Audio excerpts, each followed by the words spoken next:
de Europa y saludamos ahora ya sí a Víctor Galán, responsable de planetabolsa.com.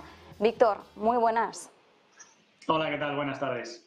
Bueno, además, en el día de hoy estábamos viendo, en el caso del IBEX 35, las alzas importantes que se estaban anotando pues algunas compañías energéticas, bancos también, por cierto.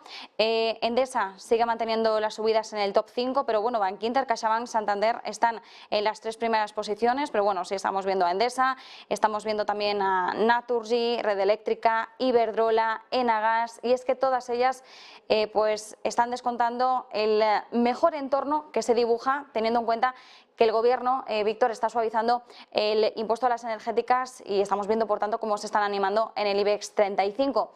¿Cómo estás viendo esto?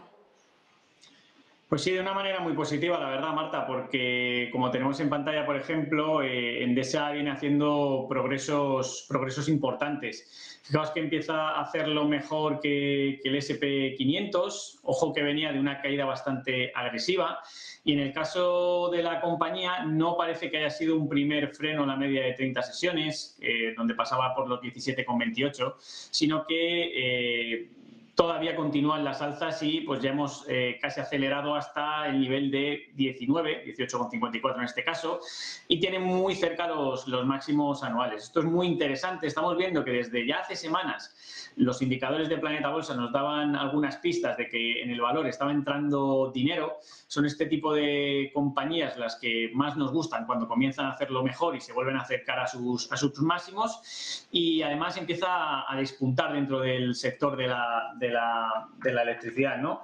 Otra compañía, Naturgy, por echarle un vistazo también, pues bueno, con un claro soporte, fijaros en los 22,02, esta sí, un poquito más rezagada, apoyándose en la media de 30 sesiones recién pasada, y parece que empezamos a ver algún atisbo de mejora dentro del sector para intentar también atacar sus máximos, que en este caso los tienen 29,58. Muy importante además este rango lateral, este soporte, si lo rompiese por arriba, cerca de la zona de casi 30, porque vendría, después de un periodo de consolidación, alzas en los valores. Así que muy buen aspecto para las dos que al menos mejoran.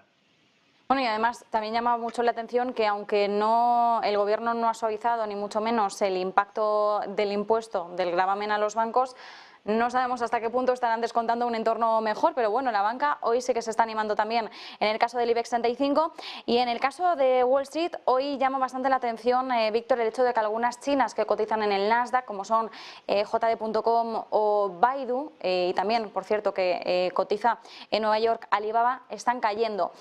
Nos llamaba la atención porque al menos JD.com sí que es cierto que ha presentado unas cifras positivas, no como en el caso de Alibaba, que también conocíamos sus resultados esta semana, pero después de conocer que en Pekín, en una de las zonas de Pekín va a haber restricciones porque siguen aumentando los casos COVID y por tanto entendemos que China no va a relajar en esta política cero COVID, podemos entender por tanto que también estas compañías hoy estén siendo castigadas por este motivo.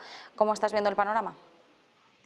En general, mirando un poquito más arriba, mirando un poquito a semanas, podemos decir que ha ocurrido un poco lo habitual, ¿no? Cuando las compañías caen tantísimo, y más en el entorno de China, que están muy condicionadas por su aspecto geopolítico y por precisamente todas las regulaciones que allí tienen, podemos ver cómo tras una caída muy agresiva los valores vuelven cerca del entorno de su media, ¿no? de la media de 30 sesiones semanal, que actualmente pasaba por los 53-57. Sí que es verdad que en general China se le esperaba un poquito más, parecía que ya podría arrancar de manera definitiva, pero no han sido todas las acciones las que han despegado y no como nos gustaría, ¿no?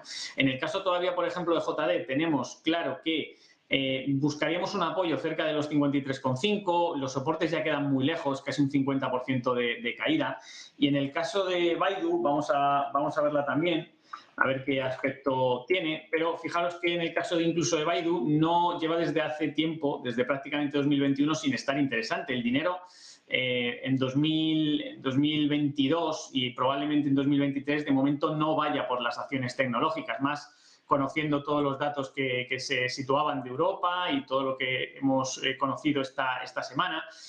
Por lo tanto, rebote esa media, de momento sí que serán probables. En el caso de Baidu la tenemos en 119, pero todavía es verdad que les está costando muchísimo para llegar a consolidar o al menos tener tendencia alcista.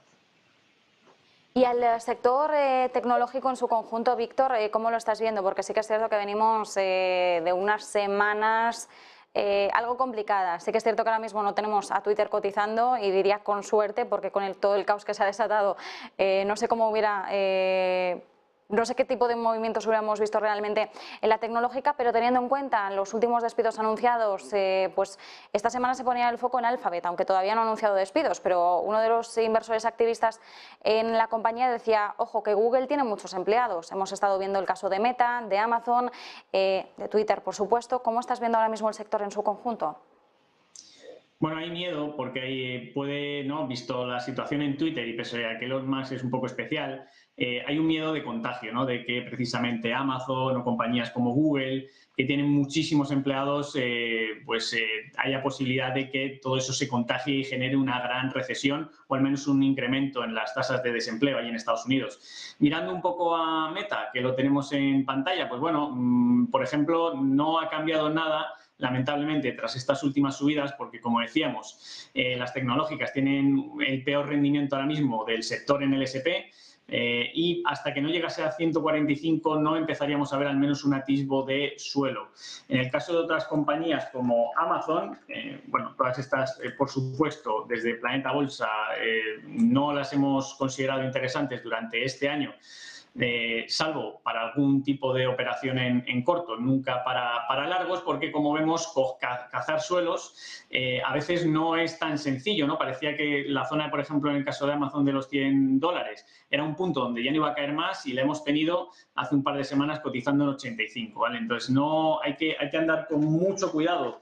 El sector está muy perjudicado, obviamente vendrán momentos mucho más positivos para él. Es el caso también de Google, la compañía que parecía no tener fin en las subidas en 2020-2021.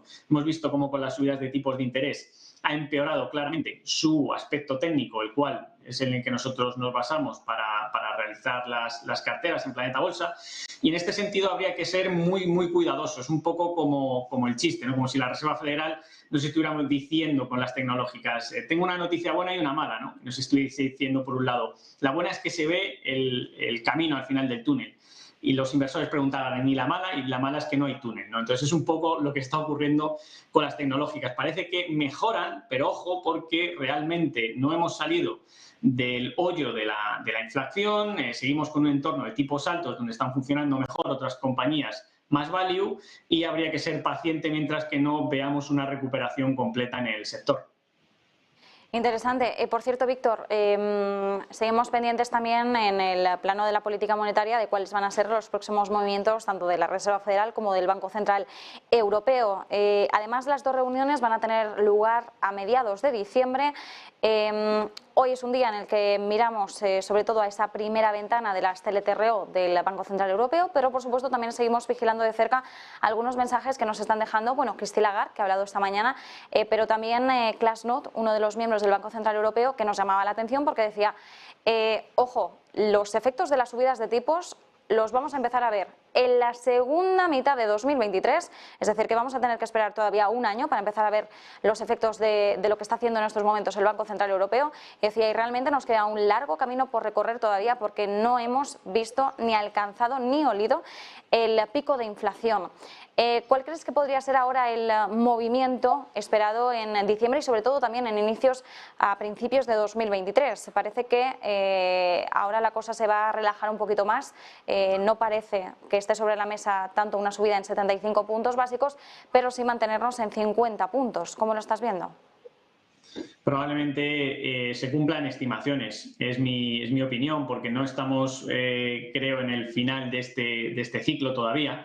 Por lo tanto, la Reserva Federal se guardará una bala para sorprender al mercado cuando realmente yo creo las cosas empiecen a funcionar mejor. En el caso de un poco de Europa, lo que hemos hablado siempre es un desastre, ¿no? Un plan de un plan en el que muchos países no llegan a ponerse de acuerdo en cuanto a política monetaria. Es verdad que han tomado acciones muy tarde, ya lo dijimos en algunas de las reuniones aquí en Negocios TV, que habían tomado medidas muy tarde, mientras que Estados Unidos sí que lo había hecho antes. Eso ha propiciado que Estados Unidos incremente su valor en el respecto al dólar, que lo tenemos, por cierto, aquí por pantalla, mientras que el euro, ahora que parece que empieza a subir mucho más tarde, mientras Estados Unidos ya va recogiendo un poco cable o al menos frenando esas alzas por unos mejores datos de inflación, nosotros todavía estamos bastante más rezagados y el euro ahora vuelve a apreciarse, ¿no? Yo creo que en el futuro nos espera un dólar muchísimo más débil, o sea, el euro dólar lo veremos mucho más arriba, al menos esto es lo que nos hace pensar el cambio de gráfico, y pese a que tenía un objetivo cerca de los 0,82 en la paridad que hemos ido comentando y que, bueno, podría ser un soporte posible, no me extrañaría que si el Banco Central Europeo tardase mucho más en tomar las medidas, probablemente esto va a perjudicar bastante más a la renta variable europea. Todavía se le puede esperar que los suelos en la parte de renta fija y de bonos no lo hayamos visto todavía en precios y haya que quizás virar algunos tipos de inversiones como por ejemplo renta emergente en países como India o Japón, que ahora mismo lo están haciendo muchísimo mejor. Pues nosotros nos quedamos con esas claves. Víctor Galán, muchísimas gracias y buen fin de semana. Un placer, un saludo a todos y nos vemos. Y nosotros, mientras